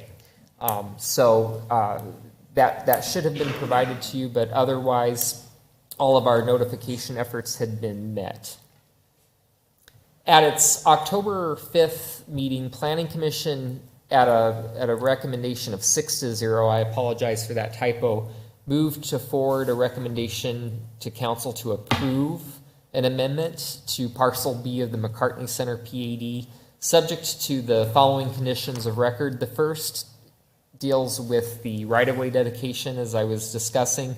The second is just affirming the general plan limitation of up to 24 DUs per acre, should this be high-density development. Otherwise, if it's medium density, the maximum allowed density would be 12 dwelling units per acre. And that concludes my presentation. Mr. Lavender. James, is 34 feet the height? Is that the normal height for that? The maximum height of 34, it's typical. As a PAD, you get to set your own development standards. And a typical 3-story building is approximately Is that that tall. plan for 3-story buildings? Yes. Thank you. Any other questions? No questions, just a comment. I found it interesting that the issue of pickleball and the noise came up in the presentation with P&Z. So it just goes to show that that is on everybody's mind. You either love it or you hate it. Okay, well, this is a public hearing, so I'm going to open the public hearing to anyone who would like to address the council. This is on our first item L1. Thank you. For the record, my name is Larry Lazarus, and I represent the applicant in this particular case. Mayor, members of the council, my address is 206 East Virginia, Phoenix, Arizona. With me today is Arthur Walton, entitlements manager for Z Modular, as well as Turan Aikman with STG Designed, our architect, and Michelle Green, my senior land use planner that works in my office. Mr. Gigliardi did an excellent job explaining it, so I'm going to be very brief. I just want to make a couple comments. I want to talk a little bit about the neighborhood outreach. I want to talk a little bit about the site plan itself and the quality of the development, which I think is very important. We hired a gentleman by the name of Tom Bilston, who is a consultant. He conducted the neighborhood outreach. He knocked on 71 doors in the area immediately to the north of us, the surrounding properties. One of the concerns we heard, oh, by the way, the pickleball court is out. I like pickleball, but it does make unusual noises. One of the concerns we heard was would these people be using their park that they have adjacent to their house? We explained all of the amenities and the quality amenities that we're going to be having, and I think that was resolved. You'll see those in a minute. I would like to show those to you. In fact, we think the residents would probably want to use our amenities as opposed to our residents using their amenities. While Tom was canvassing the neighborhood, there were some questions referring to another project that was a bit downtrodden in the general area. And as you're going to see from the amenities, I'm going to show you that this is not going to be an issue. We offered a tour of the project, of a project they already have in Maricopa, the city of Maricopa. They came to that project. We had members tour. One who lives directly adjacent, one of those 6 or 7 homes that live directly adjacent. They were impressed with the amenities and the quality of the development. In fact, the community manager of the HOA, as has been mentioned, wrote an email to the council indicating that they were in support. One comment was, one of the members said, this beats having commercial trucks backing up to our property. To each his own. The site plan itself, if you can go back to that site plan real quick, as was indicated, it would be 204 apartments. We're only required to have a 50-foot setback from the north property line. We actually have a 95-foot setback, almost 100 feet. There will be additional landscaping, trees, and in fact, one of the neighbors wanted to make sure those trees were not deciduous, and so they will be the types of trees that will not create problems in the general neighborhood. Just a couple more seconds. Go ahead. The amenities, there's going to be a pool, spa, outdoor kitchen on the northwest corner of the property. There's a clubhouse. That clubhouse has a sports theater simulator, which has practice golf, football, soccer, and other sports in it. It'll have a fully equipped gymnasium and a lounge area. There'll be a walking trail surrounding the property itself, and there'll be 34 EV parking spaces on the site. The rendering is the last slide I have, and that gives you an idea what it will look like when it's built. It's a 3-story project, as has been mentioned. Has stylized elevations.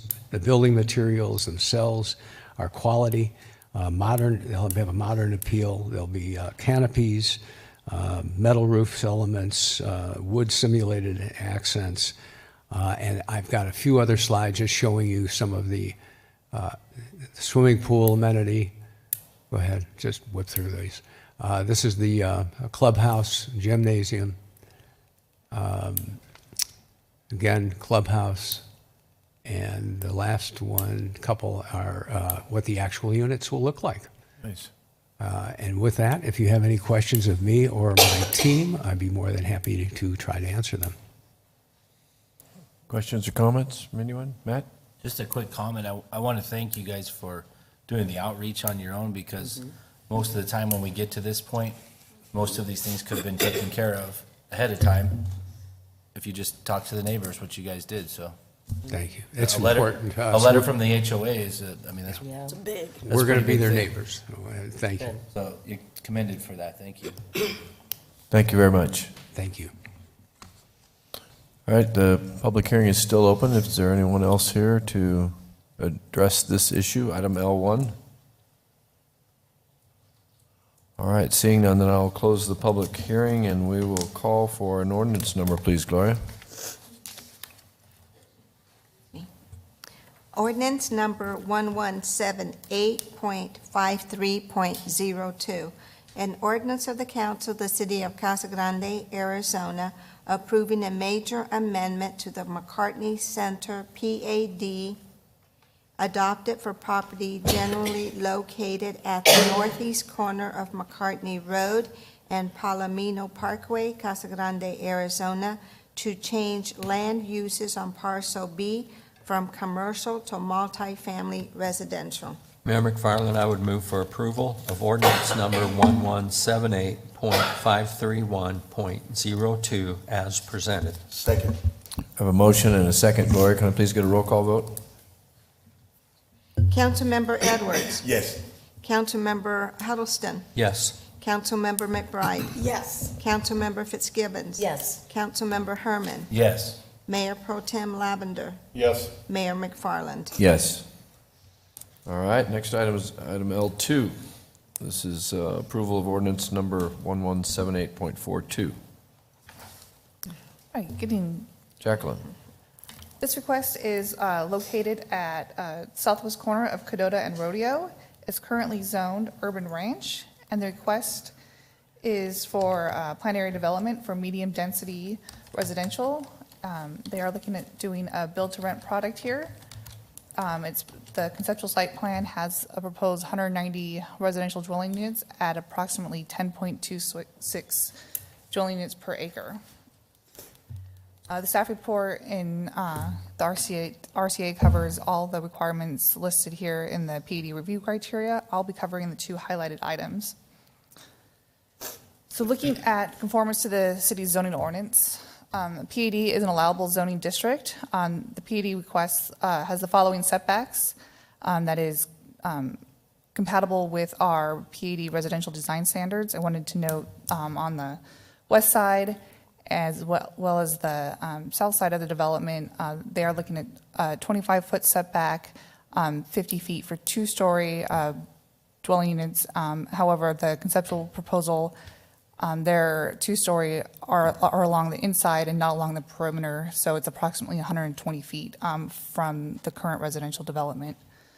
They're also looking at a building height of 20 feet, and the site will also incorporate a 15-foot landscape buffer along the perimeter of the site. The 15-foot landscape buffer along the west side of the property will have additional tree planting rows to act as additional buffer area for the residential development to the west. Looking at the city's general plan. This is within the neighborhood's land use category. One of the goals of the neighborhood's general plan is to minimize land use conflicts. And one of the action steps is to promote compatibility between residential developments of different scale by encouraging the use of physical separation or landscape areas to separate adjacent single and multi-story developments.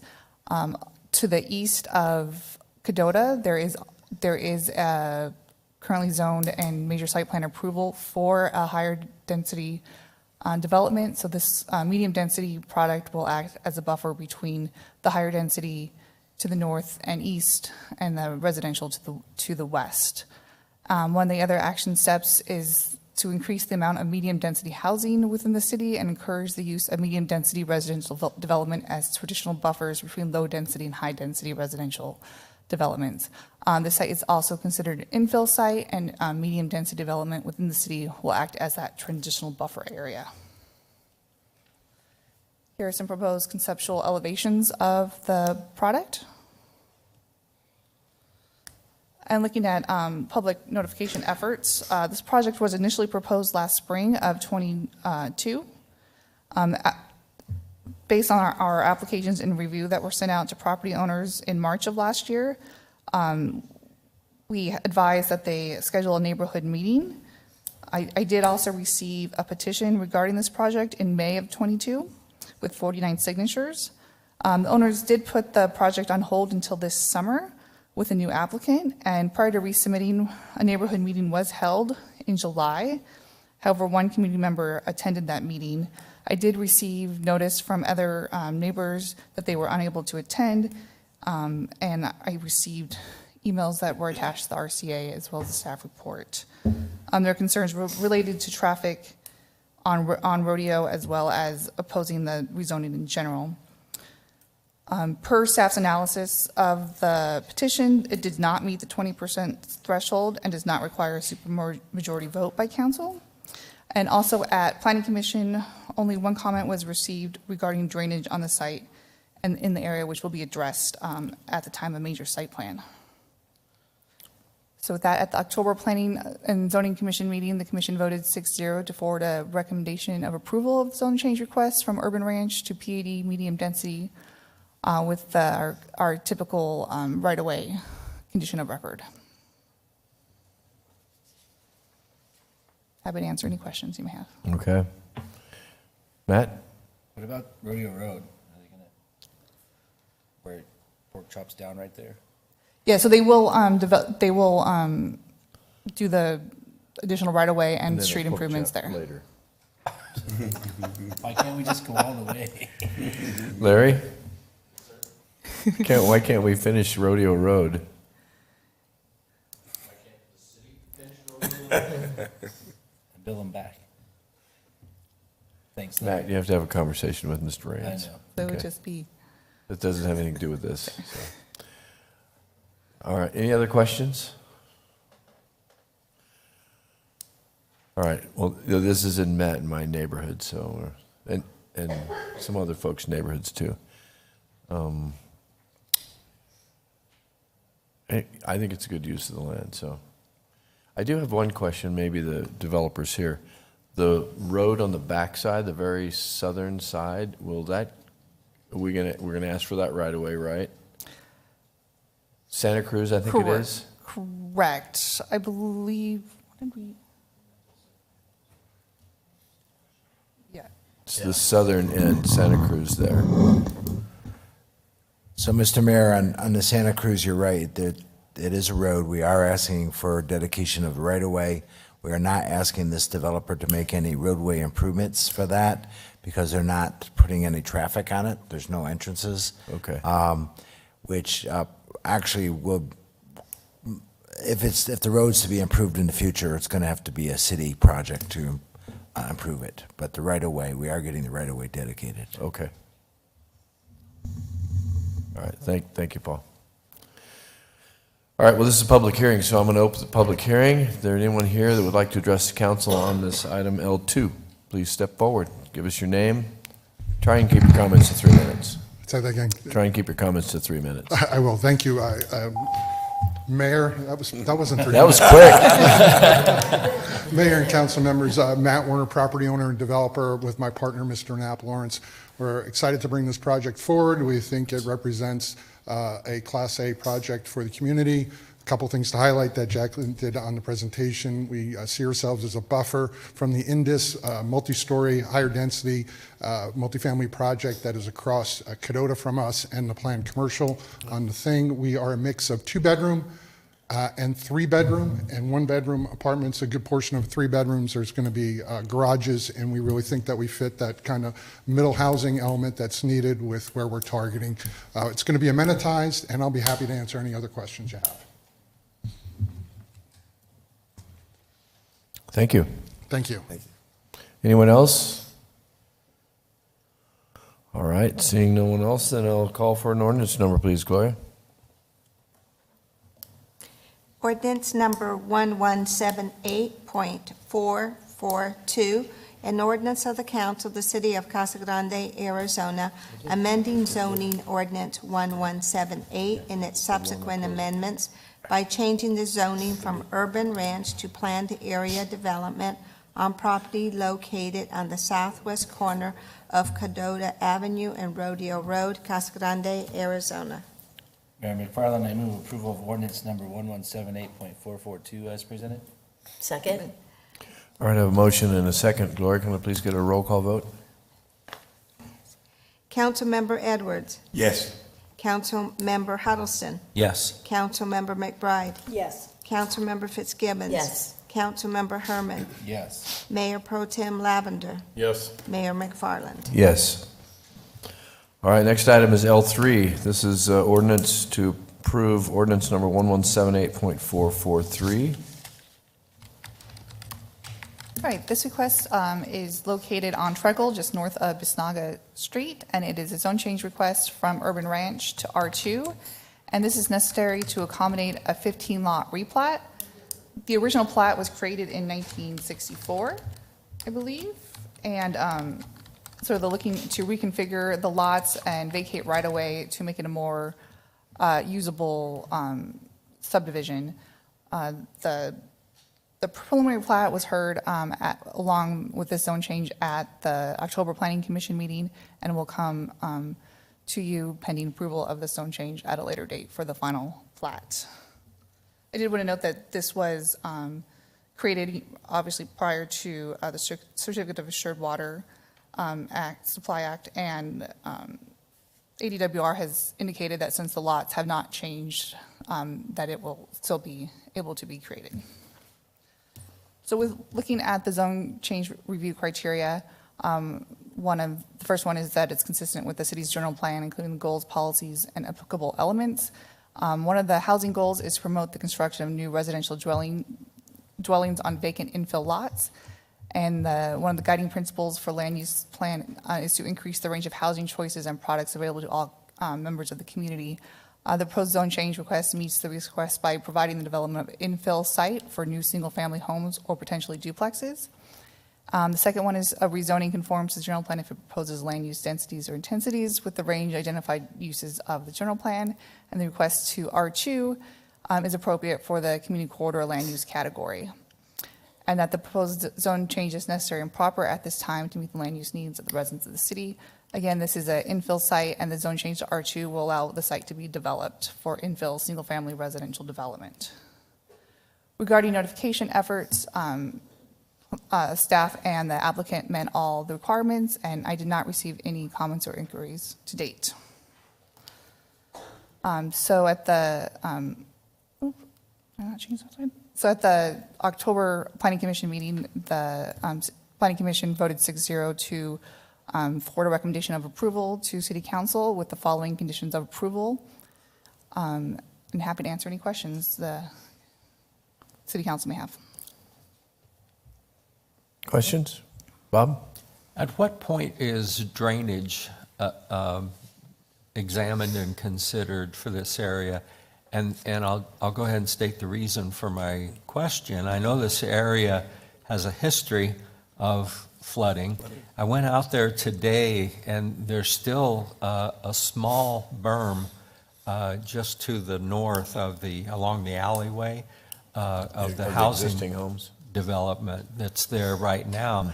And if memory serves, that's because that wash or canal to the north of that has broken or overflowed periodically over the years and flooded that neighborhood. And it concerned me that development may go in and get rid of that small berm. So I just don't know how much study goes into it. I certainly don't want to put the existing neighborhood back at risk. Yes, so that will be addressed with the final plat.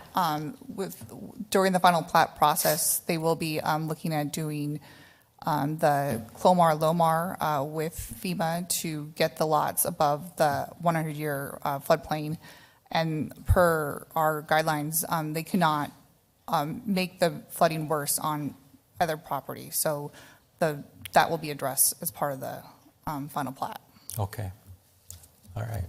Yeah, it's a good question, because I had the same concern, but I figured it would be addressed at one point in time.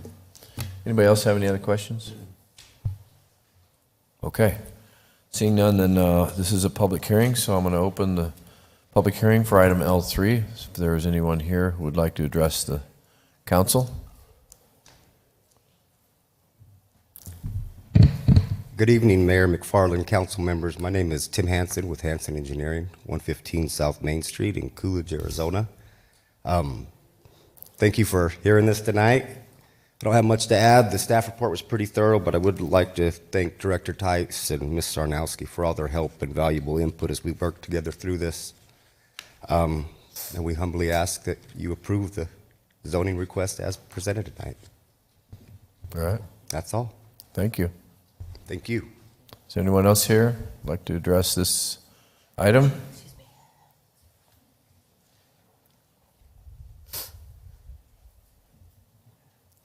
I haven't been here for a while to speak, so.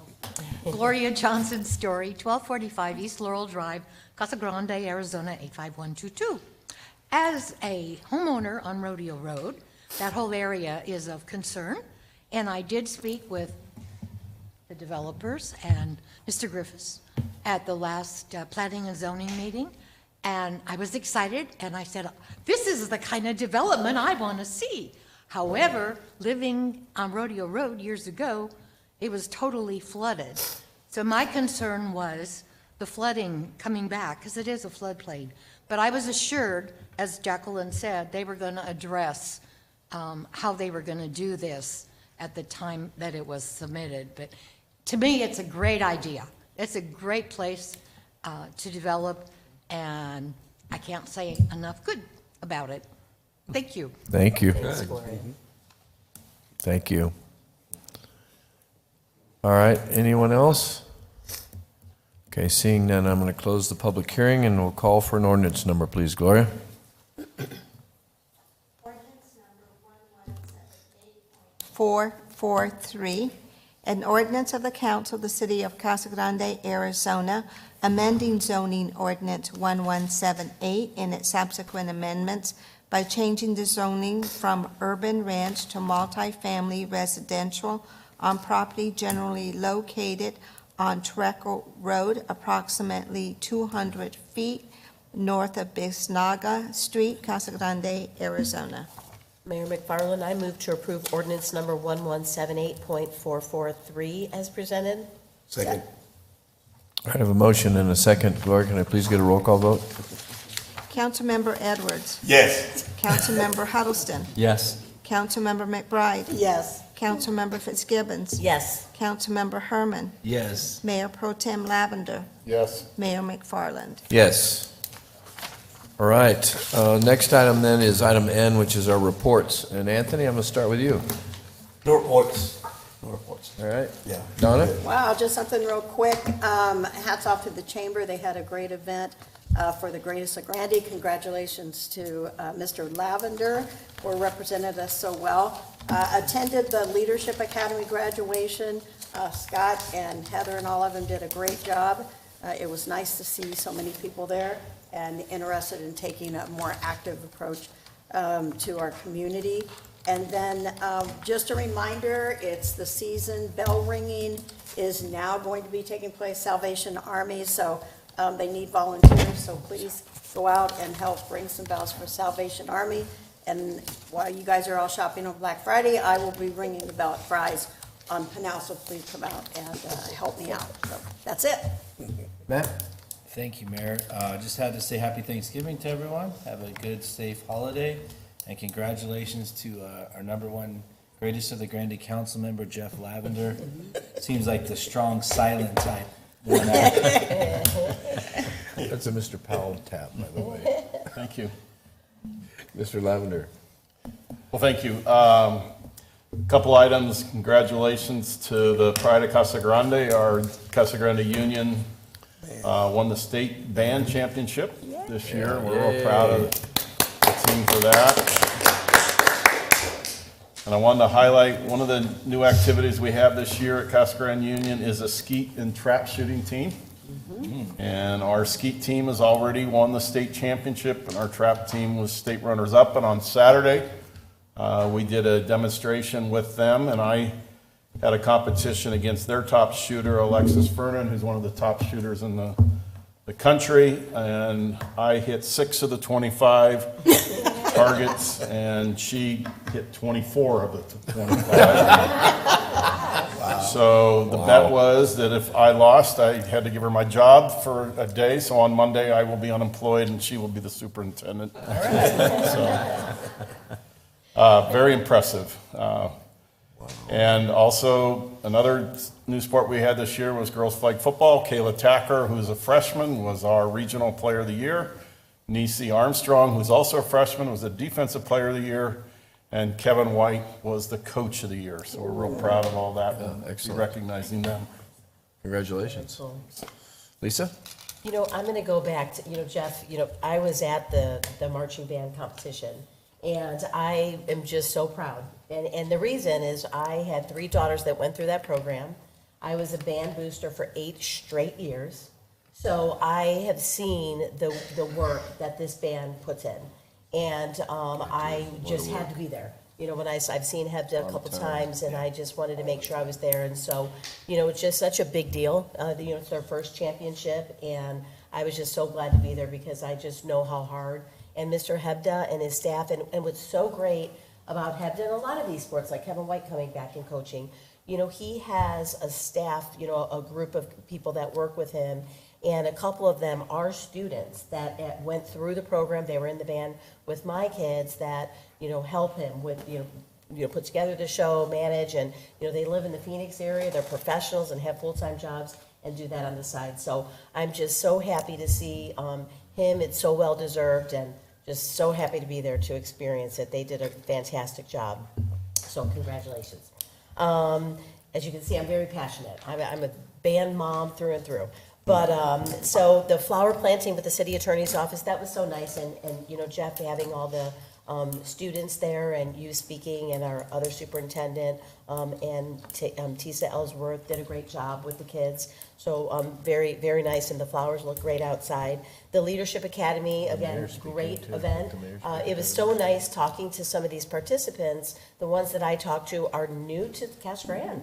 I mean, they are, have been here probably under 2 years and just were interested in learning about the city and had a lot of questions. And I had some great discussions with them. So I know the academy is now open again and accepting applications again. I think I saw on CG Alerts. Yeah. So, and then happy Thanksgiving to everyone. I know there's a lot going on in town. Seeds of Hope is going to have the Thanksgiving meal on Thanksgiving Day at the Elks Club I believe it's from 11 to 2:30. So please send anyone, that doesn't, have anywhere to go to the Elks Club. And, St. Vincent and some of the churches are also giving out food baskets to our community. So happy Thanksgiving. Next time I see you, I'm going to have my first grandchild, I hope so. Couple days. Bob? Mayor, I can report that I got a new phone today, and I've been unable to download my calendar from the cloud, so I don't know where I'm going or where I've been. But I did notice two things in our city manager's report that I'd like to comment on. The first was, I think, our first user report from the CG link from Deb Bruner. And I wanted you to know how much I appreciated receiving that. And it is very reassuring. We've got some people that are using it. I thought the most interesting was how many trips to the grocery store. And that's people that may not have gone, if they hadn't had this option. So I am anxious to see these on a regular basis. Very interesting, very enlightening. And I also wanted to comment on a thank you letter that was received by Kevin Lewis, our Public Works Director, from Casa Grande Lakes Community Association. It was about a phone call where some curbing and gutter, I think, that was damaged and needed replacing.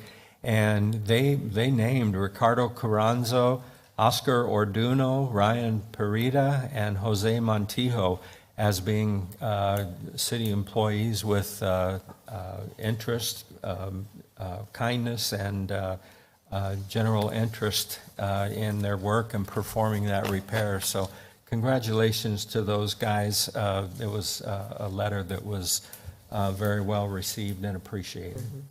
That's all. Kevin, please give them our congratulations too. That's usually we Nice. get complaints. I know. It's nice to get a compliment every once in a while. All right, good. And on the CG Links, 121 people in one day. You know, That's unbelievable. So that's phenomenal. and it's so nice seeing those. They look really all nice. around. They look really nice. Yeah, no, I have seen them all over town. So, well, my reports, just a couple of them. Gene Lehman's memorial services is tomorrow. Actually, at 11 o'clock, it's at Trinity Southern Baptist Church. So, if you want to say farewell to Gene and help his family through it, please attend. Also tomorrow afternoon, and this is an invitation to every council member, if you are so interested, at 4 o'clock, all the Boys and Girls Clubs will be handing out pumpkin pie and milk to all the kids. So it only lasts about 30 minutes, so it's not a lot of your time. If you want to go, we have them at McCartney Ranch. There's Lynn Cola Center. There's the Rec Center. There's Ironwood. So pick one and be there at 4 if you'd like to help out, because you were invited. So I'll be at the main branch. So if you don't want to see me, don't go there then. Last week we had our I attended the ATRA meeting, which is actually the Arizona Tax Research Association. It was rather interesting. They're usually not. We're kind of usually on opposite sides from them. So, but it was good to interact with them, have an opportunity to hear what their agenda is for next year, and it is not something that is good for us. So we need to keep an eye on them. Also. Had our Sun Quarter Metropolitan Executive Board meeting last week. It'll be my last one to chair. So I'll be moving off of the chairmanship of that. Thanks, Matt. And then we had the Mayor's Reading Club last week, too. It was good to get out and see the kids at Choya Elementary for me and the kindergartners. And they always... reading to young people is always a lot of fun. So we have some good kids, and we just need to keep them that way and make sure we keep them engaged. We had our first Casa Grande Elementary School Foundation Board meeting last week. So I got off one board, or as a chair, and now I'm on another board as a chair. So anyway, I'll be the chairman of that. It's really to kind of work with our elementary schools and our middle schools to really support and enhance the quality of education and provide resources and opportunities for our kids. So I think it's a good program. I look forward to getting a little more involved in that. And then I also had our PRTA board meeting last week, which I am the chair of also. And that's the Pinal Regional Transportation Authority. Try not to use acronyms. And we approved an IGA, intergovernment agreement with Pinal County to hire a general manager for the PRTA to begin develop a new plan and also to help the county pass their road maintenance tax, which is coming up in '24. We also announced the approval of a 505 planning corridor, which is the new loop system that we're proposing for Pinal County. So you'll get more information on that, but we have secured a number, and it was approved by the ADOT Road Naming Committee, which hasn't met in 10 years. And so I got them to convene. We went to the meeting, we proposed some numbers for the program, and they approved it, and now it goes to the State Transportation Board for approval. So we still have one more hurdle, and then the governor has to approve it. But that's a new, so you got the 101, the 202, the 303. They didn't want to give us the 404, so they gave us 505. So we can own the 505. So anyway, that's pretty big news. It took about a year to just get that to happen. So now we can move forward and start to kind of build a plan. That's probably enough. We did the Leadership Academy last week, so congratulations to all our Leadership Academy grads. I know Lisa was there, Donna was there. Thank you guys for being there. And of course, the greatest of the Grandy, which we already mentioned. And that's probably enough. Yep, that'll do it. Anything else? Go Sun Devils. Oh. Really? Really? You're right. Hockey? Yeah, they're number 12. I was there All right. yesterday. Let's root for the hockey team. All right, I need to go into executive session, so I'll need a motion, please. So moved. Second. Motion and second. All those in favor signify by saying aye. Aye. Aye. Any opposed? All right, we'll stand adjourned for a few minutes to let everybody go home. We thank you. Thank you, everybody, for being here tonight. Happy Thanksgiving. Happy Thanksgiving.